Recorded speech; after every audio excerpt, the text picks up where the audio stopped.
Hello everyone, कैसे हो आप लोग। आई होप आप सभी लोग अच्छे होंगे और आप लोग की स्टडी भी अच्छी चल रही होगी। माय डियर स्टूडेंट्स, आज हम लोग हिंदी का प्रीवियस ईयर क्वेश्चंस करने वाले हैं और ये जो प्रीवियस ईयर क्वेश्चंस है वो आपका 2022 का है, जो कि इस ईयर पिछले ईयर में पूछा गया है।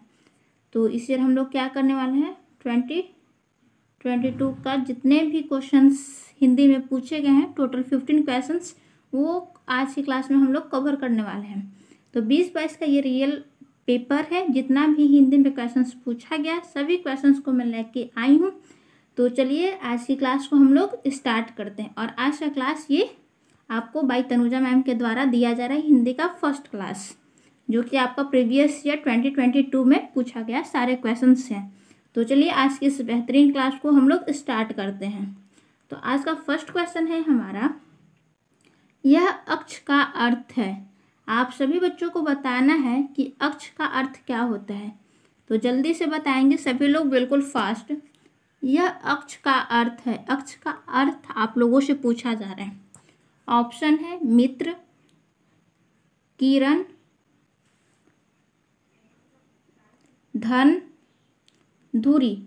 जल्दी से बताएंगे सभी लोग, बिल्कुल फास्ट कमेंट्स कीजिए आप लोग। इस प्यारे से क्वेश्चन का राइट आंसर क्या हो जाएगा, अक्ष का अर्थ क्या हो जाएगा। तो मित्र है, कारण है, धन है, धुरी है। तो वेरी गुड, जो भी बच्चे ऑप्शन डी दे रहे हैं उनका बिल्कुल करेक्ट है। अक्ष का अर्थ क्या होता है, तो धुरी। आप सभी बच्चों को पता है कि अक्ष का अर्थ होता है धुरी। जैसे हम लोग बोलते हैं पृथ्वी अपने अक्ष पर किस दिशा से किस दिशा की ओर घूमती है, तो आप सभी बच्चे बोलिएगा ना कि पृथ्वी अपने अक्ष पर पश्चिम से पूरब दिशा की ओर घूमती है। तो अक्ष का अर्थ क्या होता है, तो अक्ष का अर्थ धुरी होता है। तो ये जो आपका क्वेश्चन है, ये आप लोग जब पीएमएम का जब आप लोग शायद 17 या 18 प्रीवियस ईयर जब बनाए होंगे, तो वहाँ पे आप लोग को ये सेम टू सेम क्वेश्चंस देखने को मिल गए होंगे। तो आप लोग देख सकते हैं कि पीएमएम का क्वेश्चंस भी बिहार पैरामेडिकल हिंदी में पीएम में पूछ दिया गया है, जो कि 2022 में पूछा गया। सेम क्वेश्चंस आप लोग देख सकते हैं, इसीलिए प्रीवियस ईयर बहुत ही ज़्यादा इंपॉर्टेंट होता है। तो चलिए अब हम लोग नेक्स्ट क्वेश्चन की ओर बढ़ते हैं। नेक्स्ट क्वेश्चन है आपका, कौन सी शब्द और विपरीतार्थक की जोड़ी नहीं है। विपरीतार्थक शब्द की जोड़ी नहीं है। पहला है आपका गरल सुधा, सेकंड है उम्र सौम्य, थर्ड है आपका उत्कर्ष विनीत, फोर्थ है अंत आदि। तो जल्दी से बताएंगे सभी लोग इस प्यारे से क्वेश्चंस का राइट आंसर क्या हो जाएगा। तो वेरी गुड, जो भी बच्चे ऑप्शन सी दे रहे हैं उनका बिल्कुल करेक्ट है। ऑप्शन सी इस प्यारे से क्वेश्चंस का राइट आंसर हो जाएगा, उत्कर्ष का विनीत। तो यहाँ पे आप लोग क्वेश्चंस देख सकते हैं कि कौन सी शब्द और विपरीतार्थक की जोड़ी नहीं है। एक जगह पे यहाँ पे आप लोग का क्वेश्चन हो जाएगा जोड़ी सही। यहाँ पे आप लोग का सही छूट गया है। क्वेश्चन ऐसे होना चाहिए कि कौन सी शब्द और विपरीतार्थक की जोड़ी सही नहीं है। तो गरल का सुधा होता है, सभी लोग को पता है। उग्र का सौम्य भी होता है, ये भी आपका सही है। अंत का आदि भी होता है, ये भी आपका सही है। लेकिन उत्कर्ष का विनीत नहीं होता है। तो उत्कर्ष का क्या होता है, तो उत्कर्ष का आप लोग को पता है कि निष्कर्ष होता है और उन्नति का अवनति होता है। तो आई होप आप सभी लोग को इस क्वेश्चन में कोई डाउट्स नहीं होंगे। तो चलिए अब हम लोग नेक्स्ट क्वेश्चन की ओर बढ़ते हैं। नेक्स्ट क्वेश्चन हमारा पूछा जा रहा है, आसन डोलना। आसन डोलना का अर्थ है, ये भी क्वेश्चंस आपका रिपीटेड क्वेश्चंस है। बिहार पैरामेडिकल में ये भी क्वेश्चंस 2-3 बार पूछ लिए गए हैं और इस टाइप के क्वेश्चंस मुहावरे से आप लोगों से हमेशा पूछ लिया जाएगा। तो आसन डोलना का अर्थ है लज्जित होना, विचलित होना, नौकरी चले जाना, भूचाल आना। जल्दी से बताएंगे सभी मेरे प्यारे स्टूडेंट्स के इस प्यारे से क्वेश्चंस का राइट आंसर क्या हो जाएगा। आसन डोलना का अर्थ क्या है, तो वेरी गुड, जो भी बच्चे ऑप्शन बी दे रहे हैं उनका बिल्कुल करेक्ट है। आसन डोलना का अर्थ होता है विचलित होना, मन से विचलित होना। तो आसन डोलना का अर्थ होता है विचलित होना। नेक्स्ट हमारा क्वेश्चन से फोर्थ नंबर कि प्रेमचंद्र की किस रचना में दो ग्रामीणों की मित्रता का वर्णन है। ये भी क्वेश्चन आपका रिपीटेड है, बहुत बार प्रीवियस ईयर में पूछे गए हैं। ये क्वेश्चन आपका बहुत ही ज़्यादा इंपॉर्टेंट हो जाते हैं। प्रेमचंद्र की किस रचना में दो ग्रामीणों की मित्रता का वर्णन है। तो ये किसका है, पंच परमेश्वर, सेवा सदन, गवन और गोदान। आप सभी बच्चों को बताना है, जल्दी से आप लोग कमेंट्स कीजिए कि इस प्यारे से क्वेश्चंस का राइट आंसर क्या होगा। तो वेरी गुड, जो भी बच्चे ऑप्शन ए दे रहे हैं उनका बिल्कुल करेक्ट है, पंच परमेश्वर।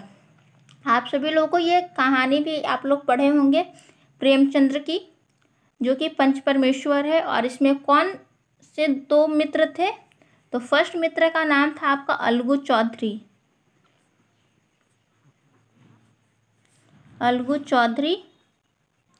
और सेकंड आपके थे जुम्मन शेख।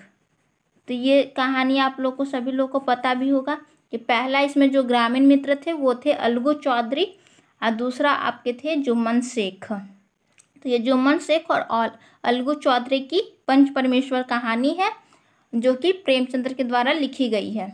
तो और ये जो क्वेश्चंस है बहुत ही ज़्यादा इंपॉर्टेंट हो जाते हैं, और आप लोग प्रीवियस ईयर में भी देखे होंगे, बहुत बार पूछे गए हैं। तो आप लोग हिंदी का क्वेश्चंस देख सकते हैं कि 2022 में कितना इजी पूछा गया है। आप सभी लोग अच्छे से इसको कर सकते हैं, और आप लोग को साक्षी मैम के द्वारा सारा कुछ बहुत अच्छे से डिटेल्स में करवा दिया गया है। तो अब नेक्स्ट क्वेश्चन है हमारा, महादेवी वर्मा की गौरा में गौरा है। ये भी आपका रिपीटेड क्वेश्चन है। महादेवी वर्मा में गौरा किसका नाम है, आप लोगों से पूछा जा रहा है। तो गौरा है एक महिला है, बकरी है, भैंस है, गाय है। इस क्वेश्चन का तो आंसर बच्चों लोग को पता होगा। सभी लोगों को इस प्यारे से क्वेश्चन का राइट आंसर आप सभी लोगों को पता होगा। तो जल्दी से आप लोग कमेंट्स में बता दीजिए कि इस प्यारे से क्वेश्चन का राइट आंसर क्या हो जाएगा। तो वेरी गुड, जो भी बच्चे ऑप्शन डी दे रहे हैं गाय, उनका बिल्कुल करेक्ट है। महादेवी वर्मा की रचना क्या है, तो ये गौरा है, और गौरा इसमें क्या है, तो गौरा एक गाय है। गौरा क्या है, तो वो एक गौरा गाय है, जो कि बहुत ही ये इम्पॉर्टेंट ये भी क्वेश्चंस हो जाते हैं। और आप लोग देख सकते हैं कि हिंदी में बहुत सारे क्वेश्चंस आपके प्रीवियस ईयर से पूछा गया है। क्या ये बात सच है? आप लोग भी 2022 वाले रियल क्वेश्चंस पेपर से आप लोग भी आइडिया लगा सकते हैं कि कितना इजी क्वेश्चंस इंग्लिश और हिंदी में पूछ लिए जाते हैं। तो साइंस का थोड़ा सा वेटेज हाई रहता है, लेवल भी साइंस का हार्ड रहता है, बट हिंदी, इंग्लिश, मैथ ये सब इजी पूछा जाता है आप लोगों से, इसलिए आप लोग को अच्छे से करना है प्रिपेयर। फिर 6 नंबर क्वेश्चन है आपका, कर का मन का डाड़ी दे, मन का फेर में मनका का अर्थ आप लोगों से पूछा जा रहा है। ये मनका का अर्थ क्या होगा? तो इसी तरह का क्वेश्चन आपके प्रीवियस ईयर में और पूछा गया था, कनक कनक ते 100 गुनी मादुकता अधिकाय की शैली वाला। ये भी आप लोग प्रीवियस ईयर में क्वेश्चंस बना रखे होंगे। तो उसी टाइप का ये भी क्वेश्चन है कि यहाँ पे आप लोगों से पूछा जा रहा है मनका का अर्थ बताना है। तो ऑप्शन है 40 शेर का, माला का दाना, दिल का माला का दाना और दिल का। तो जल्दी से बताइए आप सभी लोग कि इस प्यारे से क्वेश्चन का राइट आंसर क्या हो जाएगा। इस पंक्ति में मनका का अर्थ क्या होता है? तो इस पंक्ति में मनका का अर्थ जो भी बच्चे ऑप्शन बी दे रहे हैं उनका बिल्कुल करेक्ट है, माला का दाना। कर का मन का डाड़ी दे, मन का फेर में मनका का अर्थ होता है माला का दाना। और बताइए आप लोग कि इस उपयुक्त पंक्ति में कौन सा अलंकार है? तो आप लोग को अलंकार भी पढ़ा दिया गया है, तो आप लोग जल्दी से बताएंगे बिल्कुल फास्ट कि इसमें कौन सा अलंकार है आपका। तो इसमें अलंकार आपका हो जाएगा यमक अलंकार, यमक अलंकार। तो चलिए अब हम लोग नेक्स्ट क्वेश्चन की ओर बढ़ते हैं। नेक्स्ट क्वेश्चन है आपका, रवि के सम्मुख थिरक रही है, नम के वारिद माला में वारिद का अर्थ है। जल्दी से बताइए सभी लोग बिल्कुल फास्ट कि रवि के सम्मुख थिरक रही है, नम में वारिद माला में वारिद का अर्थ आप सभी को बताना है कि इस पंक्ति में वारिद का अर्थ क्या होता है।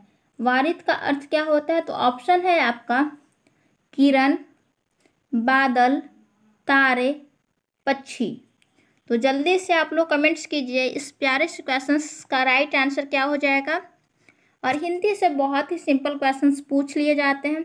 आपका 15 क्वेश्चंस में आप लोग 13-14 क्वेश्चंस इजीली बना सकते हो, और कितना भी खराब जाएगा तो 12 क्वेश्चंस तो आप लोग अच्छे से अटैम्प्ट कर लोगे, क्योंकि हिंदी का क्वेश्चंस आप लोग देख रहे हो कि कितना सिंपल पूछा गया है, और इतना डिटेल्स में आपको साक्षी मैम के द्वारा करवा दिया गया है कि आप लोग अच्छे से कर लीजिएगा। तो यहाँ पे जो वारिद का अर्थ होता है ये आपका बादल हो जाएगा।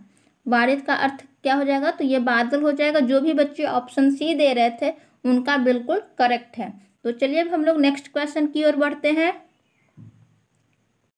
नेक्स्ट क्वेश्चन है आपका, खूब लड़ी मर्दानी पंक्ति किसकी रचना से है? आप सभी को बताना है कि खूब लड़ी मर्दानी पंक्ति किसकी रचना है। पहला आपका ऑप्शन है सुमित्रा नंदन पंत, सेकंड है दिनकर, सी ऑप्शन है महादेवी वर्मा, फोर्थ है सुभद्रा कुमारी चौहान। आप सभी प्यारे स्टूडेंट्स को बताना है कि खूब लड़ी मर्दानी पंक्ति किसकी रचना है। फर्स्ट है सुमित्रा नंदन पंत, दिनकर, महादेवी वर्मा और सुभद्रा कुमारी चौहान। जल्दी से बताएंगे सभी लोग, बिल्कुल फास्ट। और हमेशा आप लोगों से बोल दिया जाता है कि नोबेल ऑथर राइटर के ऊपर हमेशा क्वेश्चंस पूछे जाते हैं। तो यहाँ से एक क्वेश्चंस आपका श्योर है कि एक न एक क्वेश्चंस आपको यहाँ से जीके के सेक्शन में और हिंदी के सेक्शन में भी पूछ लिए जाते हैं। तो ये पंक्ति किसका है? तो ये खूब लड़ी मर्दानी, ये पंक्ति है आपका सुभद्रा कुमारी चौहान का, जो कि झांसी की रानी से रिलेटेड है। तो ये पंक्ति है सुभद्रा कुमारी चौहान का। यहाँ से चलिए अब हम लोग कुछ देख लेते हैं सुमित्रा नंदन पंत की रचनाएं, दिनकर की रचनाएं और महादेवी वर्मा की रचनाएं भी यहाँ से, जो कि इम्पॉर्टेंट हो जाता है। तो चलिए देख लेते हैं। यहाँ से आप लोग देख सकते हैं सुमित्रा नंदन पंत की रचनाएं, पल्लव, गुंजन, वाणी, मधु, ज्वाला, हार, ये सब आपका सुमित्रा नंदन पंत की रचनाएं हैं। महादेवी वर्मा की हो जाएगी रसीम, निहार, दीपशिखा, और दिनकर का हो जाएगा रामधारी सिंह दिनकर, इनका पूरा नाम है, उर्वशी, रसीम रथी, संस्कृति के 4 अध्याय, हुनकार, रेणुका, नीम के पत्ते। तो चलिए जल्दी से अब हम लोग नेक्स्ट क्वेश्चन की ओर बढ़ते हैं। और नेक्स्ट क्वेश्चन भी बहुत ही सिंपल पूछा गया आप सभी लोगों से। आप लोगों से पूछा जा रहा है कि कारक के कितने भेद होते हैं। ये तो बच्चा लोग राइट आंसर देगा। कारक के कितने भेद होते हैं जल्दी से बताएंगे आप लोग। कारक के प्रकार आप लोगों से पूछा जा रहा है। 8, 6, 4, 3। जल्दी से बताएंगे सभी लोग, बिल्कुल फास्ट। तो वेरी गुड। जो भी बच्चे ऑप्शन ए दे रहे हैं, उनका बिल्कुल करेक्ट है। इस प्यारे से क्वेश्चंस का राइट आंसर क्या हो जाएगा? तो कारक के कितने प्रकार होते हैं? तो कारक के 8 प्रकार होते हैं। कारक के 8 प्रकार के बारे में आप लोग पढ़े होंगे। कर्ता ने, कर्म को, करण से, संप्रदान को के लिए, आपादान से। देखिए जैसे कि यहाँ पे आप लोग को डिटेल्स में मैं लिखवाई भी हूँ। तो चलिए यहाँ से हम लोग इसको भी जान लेते हैं। कर्ता ने कर्म को करण से के द्वारा, संप्रदान को के लिए, आपादान से अलगाव। आपादान विभक्ति आपका अलगाव को सूचित करता है। जैसे पेड़ से पत्ता गिरता है तो पेड़ से पत्ता अलग हो रहा है, तो यहाँ पे आपादान से अलगाव का बोध होता है। संबंध का के की, अधिकरण मैं, पै, पर और संबोधन ही, अरे, ये आपका होता है कर्ता की 8 विभक्ति है। और कर्ता के प्रकार होते हैं 8। आप सभी लोग को अच्छे से पता होगा, और आपके पेड कोर्स में भी आप लोग को अच्छे से करवा दिया गया है। तो चलिए अब हम लोग नेक्स्ट क्वेश्चन की ओर बढ़ते हैं। ये सारे क्वेश्चंस आप लोग पढ़ चुके हो, इसलिए मैं ज़्यादा डिटेल्स में नहीं जा रही हूँ। फिर नेक्स्ट क्वेश्चन है आपका, कौन सा शब्द अशुद्ध है? इस टाइप के क्वेश्चंस भी आप लोग देख रहे होंगे कि आपके प्रीवियस ईयर में बहुत बार पूछ लिए गए हैं। ये कौन सा शब्द अशुद्ध है? ऑप्शन है संप्रदाय, सेकंड है आपका उपलब्धि, फिर है रचनाकार और सार्वकालिक। तो जल्दी से बताएंगे सभी लोग, बिल्कुल फास्ट। इसका राइट आंसर क्या हो जाएगा? कौन सा शब्द अशुद्ध है? संप्रदाय, रचनाकार, उपलब्धि, सार्वकालिक। तो जल्दी से आप लोग राइट आंसर इसका बता दीजिए। तो वेरी गुड, जो भी बच्चे ऑप्शन डी दे रहे हैं उनका बिल्कुल करेक्ट है। आपका संप्रदाय भी सही लिखा हुआ है, उपलब्धि भी बिल्कुल करेक्ट लिखा हुआ है और रचनाकार भी बिल्कुल करेक्ट है। लेकिन जो आपका सार्वकालिक है यहाँ पे ये अशुद्ध है। ये सार्वकालिक नहीं होता है, ये सर्वकालिक होता है। ये कैसे लिखा था? तो ऐसे देख लीजिए, ये सर्वकालिक, ये सर्वकालिक होता है ना कि सार्वकालिक होता है। तो ये छोटा छोटा मिस्टेक आपका 5 नंबर ले भी जा सकता है जब आप लोग अच्छे से ध्यान दे के नहीं देखिएगा तब। तो चलिए अब हम लोग नेक्स्ट क्वेश्चन की ओर बढ़ते हैं। तो यहाँ पे आप लोग देख सकते हैं शुद्ध रूप से आपका सर्वकालिक लिखा हुआ है, सार्वकालिक नहीं होता है, ये सर्वकालिक होता है। तो चलिए अब हम लोग नेक्स्ट क्वेश्चन की ओर बढ़ते हैं। नेक्स्ट क्वेश्चन है आपका समास से। समास बहुत ही ज़्यादा इम्पॉर्टेंट हो जाता है। संधि, समास, उपसर्ग, प्रत्यय, ये सब जो टॉपिक्स हो जाते हैं इससे प्रत्येक साल एक नए क्वेश्चंस आपको देखने को मिल जाएंगे, इसलिए आप लोग अच्छे से संधि, समास ये सब को कीजिएगा। तो क्या क्वेश्चंस है? मनमाना किस समास का उदाहरण है? आप सभी लोगों को बताना है कि मनमाना किस समास का उदाहरण है। अव्ययी भाव समास, तत्पुरुष समास, कर्मधारय समास और द्विगु समास। जल्दी से बताएंगे सभी लोग, बिल्कुल फास्ट कमेंट्स कीजिए कि इस प्यारे से क्वेश्चंस का राइट आंसर क्या हो जाएगा। समास आप लोग अच्छे से पढ़े होंगे, पेड कोर्स में आप लोग को बहुत बढ़िया से साक्षी मैम के द्वारा करवाया गया है। तो अगर ये आज का लाइव सेशन आप लोगों को अच्छा लग रहा हो, इंटरेस्टिंग लग रहा हो, तो आप लोग अपना कमेंट्स फीडबैक में ज़रूर दीजिएगा, क्योंकि ये हिंदी का सेशन मेरे द्वारा फर्स्ट क्लास है। तो हिंदी में आप लोग बताइएगा कि मैं आप लोग को कैसा पढ़ा रही हूँ, कैसा समझा रही हूँ। आप लोग अपना फीडबैक ज़रूर दीजिएगा। तो मनमाना किस समास का उदाहरण है? तो वेरी गुड, जो भी बच्चे ऑप्शन सी दे रहे हैं तत्पुरुष समास, उनका बिल्कुल करेक्ट है। अगर मनमाना का हम लोग समास विग्रह करते हैं तो समास विग्रह में क्या हो जाएगा? मन से माना हुआ, मन से माना हुआ। तो मनमाना का समास विग्रह क्या हो जाएगा? मन से माना हुआ। तो चलिए अब हम लोग यहाँ से देख लेते हैं कि अव्ययी भाव समास क्या होता है। तो अव्ययी भाव समास, जिस समास का पहला पद प्रधान व अव्यय हो तो वह अव्ययी भाव समास कहलाता है, और पहला पद उपसर्ग होता है वो भी हमारा अव्ययी भाव समास ही कहलाता है। तो अव्ययी भाव समास को पहचानने का हमारे पास 3 तरीका होता है। फर्स्ट तरीका तो है कि जिसका पहला पद प्रधान हो वो हमारा अव्ययी भाव समास होता है। सेकंड है कि जिसमें पहला पद उपसर्ग हो वो भी हमारा अव्ययी भाव समास होता है। अगर किसी शब्द की पुनरावृत्ति हो रही हो तो वो भी हमारा अव्ययी भाव समास होता है।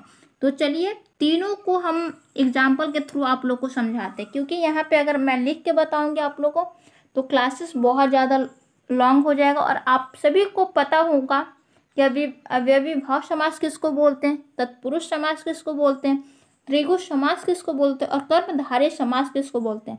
आप सभी लोगों को ये क्लियर कॉन्सेप्ट होना चाहिए। तो चलिए अव्ययी भाव का पहला एग्जाम्पल हम देते हैं। पहला एग्जाम्पल है आपका अनजान, अनजान। तो यहाँ पे आप लोग बताएंगे जल्दी से कि ये अव्ययी भाव समास का उदाहरण है, जिसमें पहला पद आप लोग को उपसर्ग दिख रहा होगा। अगर अनजान में पहला पद आपका अन जो है ये आपका उपसर्ग है, तो पहला पद उपसर्ग हो तो ये भी आपका अव्ययी भाव समास है। दूसरा आप लोग अगर एग्जाम्पल देखते हैं तो दूसरा एग्जाम्पल आप लोग को दिखेगा घर घर, घर घर, या फिर रातों रात, रातों रात, दिनों दिन, धीरे धीरे, धक धक, बार बार। ये शब्दों की पुनरावृत्ति हो रही है, ये भी आपका अव्ययी भाव समास के उदाहरण हो जाते हैं। फिर नेक्स्ट है आपका तत्पुरुष समास।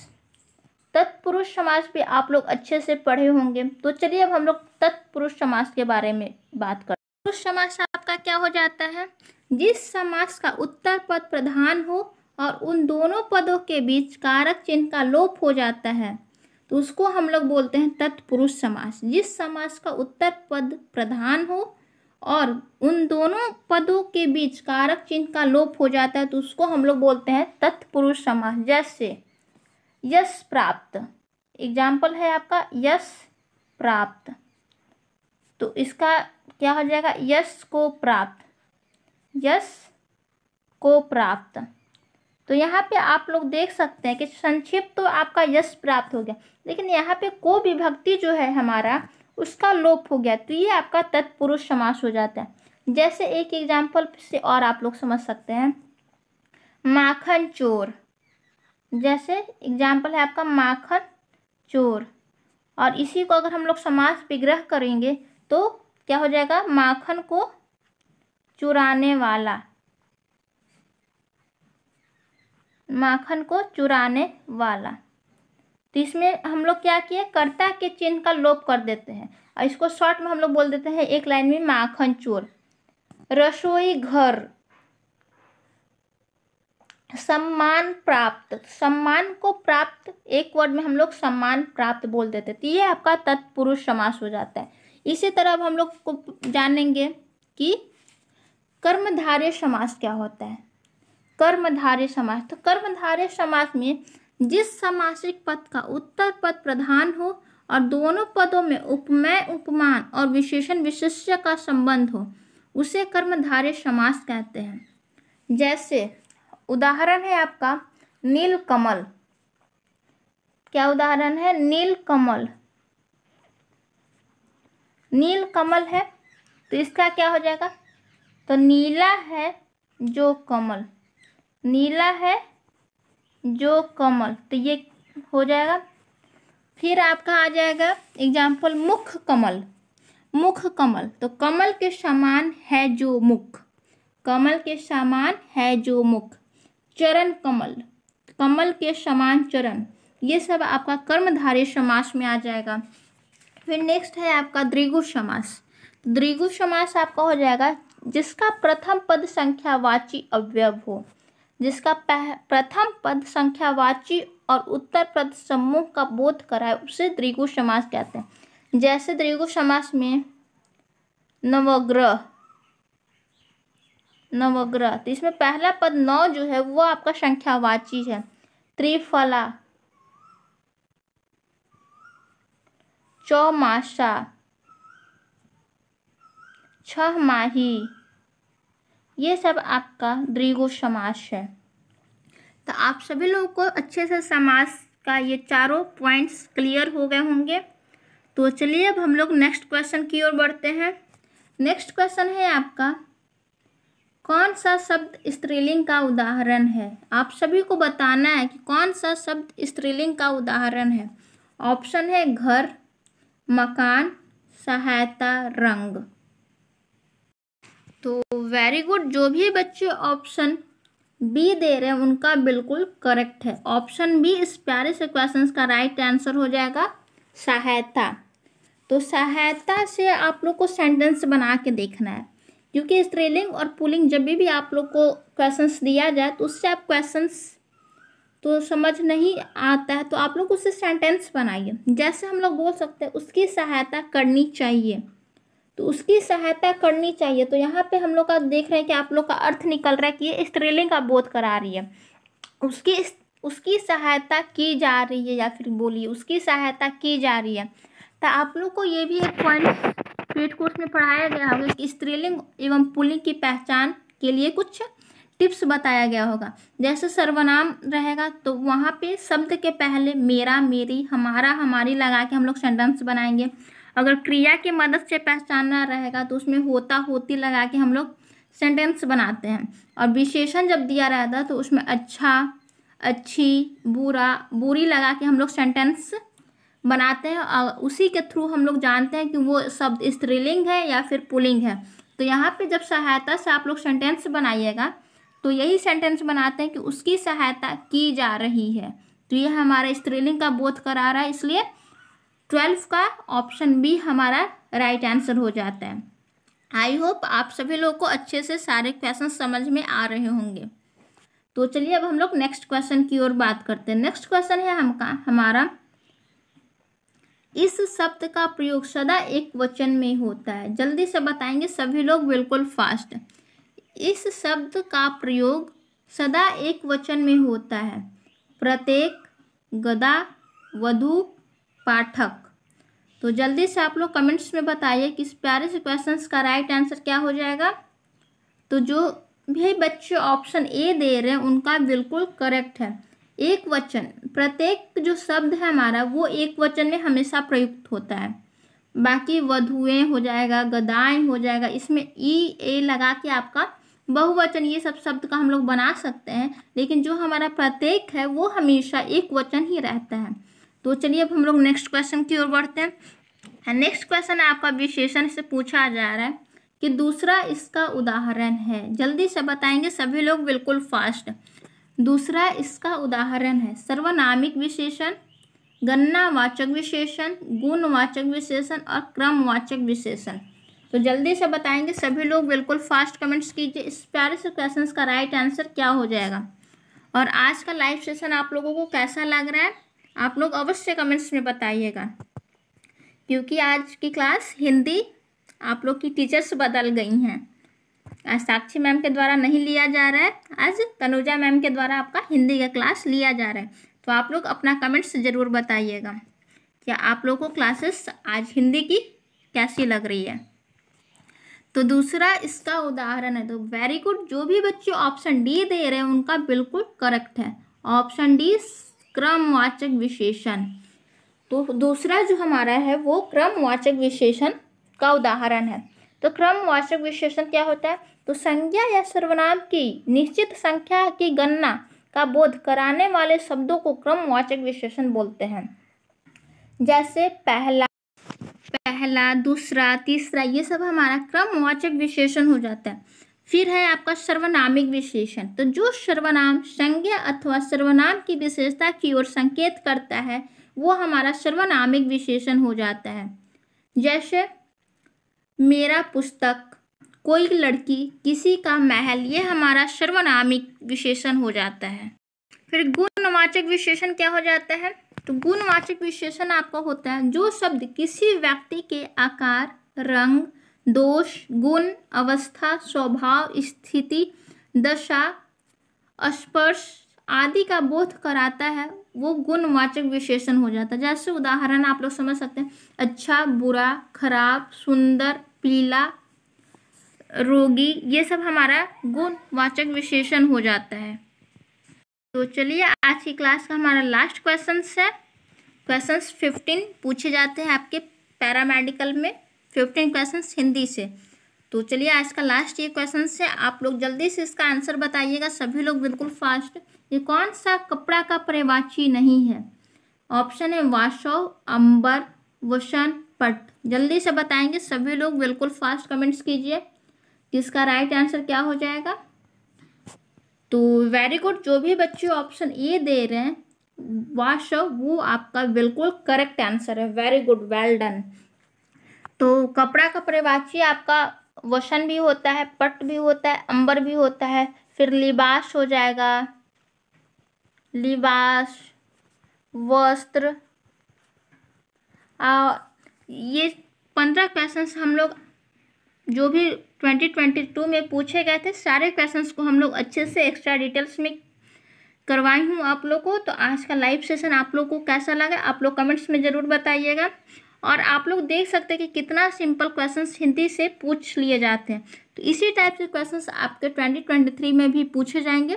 तो आप लोग को जितना भी पेड कोर्स क्लासेस में करवाया जा रहा है आप लोग अच्छे से कीजिएगा और हिंदी में आप लोग अच्छा स्कोर गेन कर सकते हैं। अगर आप लोग अच्छे से थोड़ा सा ध्यान देके अगर हिंदी कर लेते हैं तो आप लोग हिंदी में बहुत ही अच्छा स्कोर कर सकते हैं। हिंदी बहुत ही सिंपल सब्जेक्ट है जो कि सभी लोग को अच्छे से करेक्ट आप लोग कर सकते हैं। तो चलिए आज की क्लास को यहीं पे समाप्त करते हैं, मिलते हैं नेक्स्ट क्लास में। तब तक के लिए बाय बाय, टेक केयर। और आप लोग अपना फीडबैक देना नहीं भूलिएगा।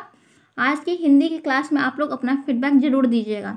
और अगर आप लोग को मेरी क्लास हिंदी का अच्छा लगे तो मैं इसी तरह का बेहतरीन क्लास और भी लाने की कोशिश करूँगी।